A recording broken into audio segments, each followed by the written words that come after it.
Are we rolling? We're rolling. Good. So I'm sure you've all seen our last video, Teddy Bear Wars. If you haven't, you should watch it because this doesn't really make sense if you haven't seen it. But we've added some elements. What have we added? So we've added. I'm not sure where to start. We've added. So this is our pencil border. We've added some sea units. So this is the ocean over here, isn't Yep. it, kiddo? This is the land. Yeah. Yeah. And these are worth the same as these. They're both six-sided, except these ones are at sea. Yep. And they can, and the sea battle has to go on at sea. Yep. So for example, if I played that, Dad, Yeah. you would have to. I would have to combat it, wouldn't I, with a sea bear. Or you could use these ranged. So you have one land ranged and two sea ranged. And a ranged can only be used to combat over the border. They're worth the same as these green dudes. Yeah. So if I did that. So if you play one blue, I do have the option, instead of choosing one of these blue, You could choose your land range. I could choose my land range, yeah. So that's a 10-sided. So we could roll that one. Let's do it. Yep. So I roll 6, 4. 5. Bless you. So my ranged character comes back over here. And so we can do it the other way as well with the range, yeah? Yep. So let's show that. So say you attack. For example, I played He play. these two. Yeah, okay, Then cool. Dad could play this. One of those on the land. And then the sea ranged. And one Or sea you could range. play 2 sea ranged and not that. Mhm. Or 2 land and not the sea ranged. So in this instance, I play one range and one yellow. So that means I have one. This guy's a 10-sided dice.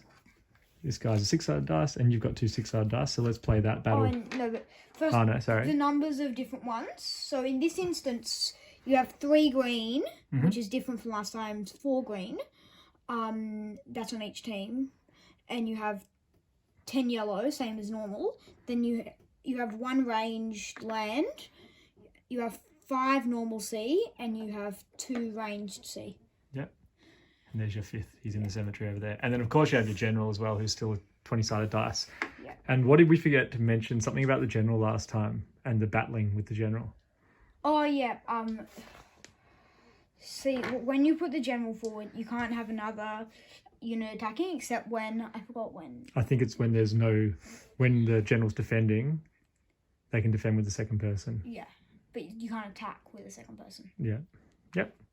And is that pretty much the same as the other thing about the Seafarers modification we've got here is what happens when someone's sea pieces are defeated. Oh yeah, when someone, so say, we carried on playing and all of those were defeated. I've Then- just dominated you. Then Dad's C units would carry over to here, so those blues would start acting as yellows, and all the ranged would start acting as greens. Yep, so they become 10-sided and Yeah. the other guys become 6-sided, and that is part of my army building. Yeah. Yep. And then we came up with a bit of a point system at the end of the game, didn't we? Yeah, so in every game, at the end of the game, when someone's general is defeated, the winner gets points. So blues and yellows are worth 1 point each, and reds and greens are worth 2 points, and then general isn't worth anything. Yep. And you just add that up, and the first one to whatever amount of points you can choose wins the war. So you could have up to from 5 to 20 battles. Yep. Cool. Just depends how much you choose. We did that instead of carrying the pieces over, didn't we, to the next battle, because that Yeah, became because too easy for the person who had the extra pieces. So because if you won the war, you would win the war next time, then next time, until you don't just dominate with this That's huge it. army. And we also have included, this time we've included 3 of these defensive, what have we called them? Defensive counters. But you know what they are from last video. Yeah. Can you quickly explain that? So basically, say Dad played a green. Say Dad played 2 green, right? Mm-hmm. So I could play one of my counters, Mm-hmm. That goes over there. And he would roll before I played my unit, so I would know, so I could like know what to match up with it. So he just rolled a 5. So I'm thinking, I don't think it's worth even using any green. So I'm just going to put forward 2 yellow. Yep. Roll it just for fun. See what happens. So that would be 2 6-sided. And I got a 7, so yours are dead. Cool. Mine are like, All right. Awesome. Thanks for explaining, Maxie. that's pretty Good much work. it.